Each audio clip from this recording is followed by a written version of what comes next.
My Talking Tom, that is, your Talking Tom, is one cute cat. You can pet him, poke him, okay, not too much, play games with him, and do other cool things. All to make him happy. But there are also things Tom doesn't particularly like forgetting to feed him. But don't feed him too much, or he might get fat. And if he does, you should probably put him on a diet. Just give him less food, only for a little while. Keep Tom clean, because if he gets too dirty and stinky, he might even attract flies. Ew, gross! And you know what they say, a shower a day keeps the bugs away.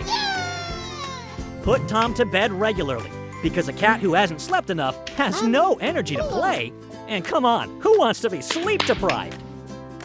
Well, you can always drink an energy potion and be just like new, but it's probably better to save your coins for other things, don't you think?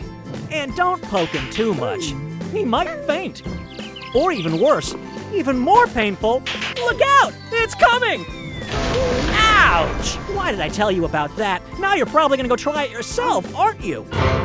Anyways, enjoy playing My Talking Tom, and don't forget to subscribe to my channel to check out more videos.